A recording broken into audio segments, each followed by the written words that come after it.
चल तेरा मेरा साथ रह के आज के एपिसोड में हम देखेंगे कि सक्षम और चिराग दोनों मिलके मुकुट को संभाल के रखते रहते। चिराग का हाथ लड़खड़ा जाता है तो गोपिका संभाल लेती है। गोपिका भी वहाँ आ जाती है।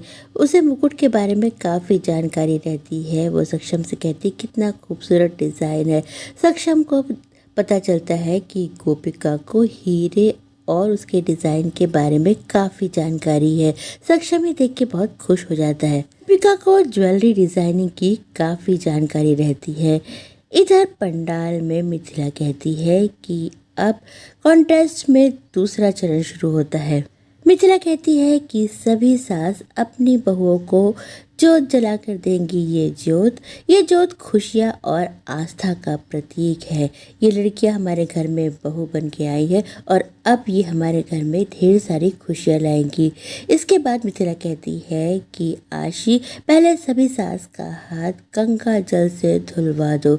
आशी सभी सास का हाथ गंगा जल से धुलवाती है। इसके बाद मिथिला मोदी जोत जला के गोपिका बहू को देती है और कहती है कि ये हमारी परिवार की खुशियाँ का प्रतीक है और अब इस खुशियों को बरकरार करने की जिम्मेदारी तुम्हारी है, क्योंकि अब तुम भी इस परिवार की सदस्य बन गई हो। आशी एक बार फिर से जल भुन जाती है तो मामी जी उसको एक इन्फ्लेमेबल सैनिटाइज़र की बोतल दिखाती है और कहती है ये देख, इससे इस गोपिका का सारा राज खुल जाएगा कि ये तो अनपढ़ है। आशी कहती है लेकिन कैसे? एक बोतल में साफ साफ गंगा जल लिखा है और एक में इन्फ्लेमेबल लिखा हुआ है। मामी जी कहती है तो गोपिका कौन सा पढ़ पाएगी? देखने में दोनों बोतल बिल्कुल एक सी है। गोपिका इसे ही अपने हाथ में डालेगी। इसे हाथ में डालने के बाद वो जब जोत के पास जाएगी तो आग लग जाएगी। इधर उमा बेन मिथिला मोदी से कहती है कि इस बार आप लोग कोई बेईमानी मत करिएगा। पिछली बार आपकी बहू ने बेईमानी करी थी। कॉन्टेस्ट था कि वस्त्रों से देवी को सजाना है, लेकिन आपकी बहू ने तो फूलों से सजाया था और ये कॉन्टेस्ट के विरुद्ध में था। मिथिला कहती है कि मेरी बहू ने पूरे श्रद्धा से ये काम किया था और उसने बहुत अच्छे से इतनी खूबसूरत मूर्ति सजाई थी। जजेस को भी बहुत पसंद आया था। मेरी बहू सबसे अलग है। गोपिका माता रानी की मूर्ति के सामने बैठ के कहती है, माता रानी आप मुझे इस कॉन्टेस्ट को जरूर जिताना। ये कॉन्टेस्ट मैं अपनी माँ जी के लिए जीतना चाहती हूँ। कितना भरोसा और विश्वास करती है मुझ पे। इधर बाप परेशान रहती है कि वो किस तरह से मिथिला को गोपिका का सच बताए।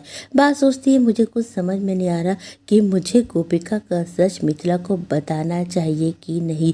बाप भी माता रानी से कहती है, माता रानी आप ही कोई रास्ता बताइए। क्या मुझे इस वक्त इसका सच सबको बताना चाहिए कि ये एक डरपोक और अनपढ़ लड़की है, या फिर मुझे चुप रहना चाहिए? गोपिका माता रानी की जोत की रखवाली करती रहती है। तभी हवा चलती है तो मामी जी और आशी खिड़की बंद कर देती है। गोपिका कहती है, धन्यवाद मामी जी, आपने मेरी मदद करी। वैसे आप हमेशा ही मेरी मदद करती थी। जब भी मुझे नींद आती थी आप मुझे इस चिमटी को गड़ा के मुझे उठा देती थी। मैंने आज भी अपने साथ ये चिमटी रखी है। मामी जी कहती है ठीक है तू आराम से इस जोत की रखवाली कर, हम यहाँ से जा रहे हैं। मौका पाकर आशी गंगा जल की बोतल के बदले इन्फ्लेमेबल बोतल को वहाँ रख देती है ताकि गोपिका इसी का इस्तेमाल करे। रात हो जाती है। गोपिका अपनी जोत की रखवाली करती रहती। तभी सामने से सक्षम आता है। सक्षम गोपिका को कहता है कि मुझे माँ ने भेजा था, मैं तुम्हारे लिए ये जूस लाया हूँ। वो गोपिका से कहता है कि इस जूस को जरूर पी लेना। सक्षम की नज़र पड़ती है कि रात में काफ़ी ठंड हो गई है। सभी बहुओं के पास अपने शॉल है, लेकिन गोपिका ठंड से कांपती रहती है। सक्षम गोपिका से कहता है कि गोपिका काफ़ी ठंड हो रही है, मैं घर से तुम्हारे लिए ब्लैंकेट ले आता हूँ। गोपिका कहती है, नहीं सक्षम जी, इसकी कोई ज़रूरत नहीं, यहाँ सब कुछ बंद है और मुझे ठंड नहीं लग रही, आप आराम से जाके सो जाइए। सक्षम देखता है कि गोपिका को बहुत ठंड लग रही है। सक्षम अपना कोट उतारता है और गोपिका को उड़ा देता है।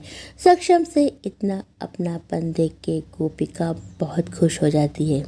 सक्षम अपना कोट उड़ा के गोपिका को वहां से चला जाता है। गोपिका की नज़र पड़ती है तो सभी बहुओं की आंखें लग गई रहती है। गोपिका तो अपने दिए में तेल डालती रहती है, लेकिन बाकी बहुएं सो जाती हैं। गोपिका देखती है कि सबके दिए बुझने वाले हैं। गोपिका सोचती है कि मैं क्या करूं। इसके बाद वो फैसला करती है कि वो सबके दिए में तेल डालेगी। इधर मिथिला, बा और मीनल सुबह उठ के सबको देखने आती रहती है। बात सोचती है कि अब मुझे मिथिला बहू को सब कुछ बता देना पड़ेगा। तभी वहाँ पर उमा की आवाज़ आती है कि यहाँ पर बेईमानी हो रही है। मिथिला दौड़ के वहाँ जाती है तो उमा कहती है कि आपकी बहू गोपिका मेरी बहू के सामने खड़े होकर उसके दियों को बुझाने की कोशिश कर रही है। कॉन्टेस्ट के अनुसार कोई भी बहू दूसरी बहू के पास नहीं जाएगी। फिर आपकी बहू गोपिका यहाँ क्या कर रही है?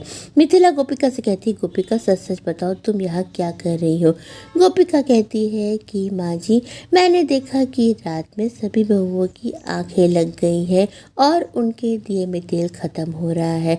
आपने तो कहा था ना कि ये जोत बहुओं को बुझने नहीं देनी, क्योंकि ये उनके लिए उनके परिवार की खुशियों का प्रतीक है, उनकी श्रद्धा और आस्था का प्रतीक है। मैं चाहे कॉन्टेस्ट जीतूं या हारूं, लेकिन देवी माँ का दिया नहीं बुझना चाहिए, क्योंकि ये सभी की आस्था का प्रतीक है। अगर इनकी आंखें लग गई इसका मतलब ये थोड़ी कि आज देवी का दिया बुझ जाए। गोपिका की बातें सुन के सभी बहुएं गोपिका से पूछती है कि क्या तुमने हमारे दिए में तेल डाला था? गोपिका बताती है हाँ। सभी बहुएं गोपिका से बहुत इम्प्रेस हो जाती। उमा कहती है लेकिन ये सब कॉन्टेस्ट के विरुद्ध था। जज कहती है कि गोपिका ने जो किया बिल्कुल सही किया। सारी बहुएं भी जज की बात का समर्थन करती हैं और कहती हैं कि हमारे हिसाब से आज की कॉन्टेस्ट की विनर गोपिका है। तो भाई गोपिका कॉन्टेस्ट के दूसरे चरण की विनर भी घोषित हो जाती है। मिथिला मोदी बेहद खुश हो जाती है। मामी जी सोचती है कि अब बारी है कि गोपिका अपने हाथ में इन्फ्लेमेबल डालेगी और इसके बाद जब वो जोत के पास जाएगी तो आग लग जाएगी। तो क्या गोपिका सच में आग लगा देगी या फिर से माता रानी उसकी रक्षा करेगी? आने वाले एपिसोड में हमें ये भी देखने को मिलेगा। मिथिला कहेगी अब जमाना बदल गया है और हर सास पढ़ी लिखी और समझदार बहू चाहती है, जैसे कि मेरी गोपिका बहू। गोपिका सोच में पड़ जाएगी कि माँ जी ये क्या कह रही है। गोपिका सोचती है कि शायद कोई गलतफहमी हो गई है। मुझे माँ जी को सब कुछ बताना पड़ेगा कि मैं तो सिर्फ 8वीं तक पढ़ी हूँ। तो क्या गोपिका अपना सच माँ जी को बता देगी? और सच जानने के बाद मिथिला मोदी क्या करेगी?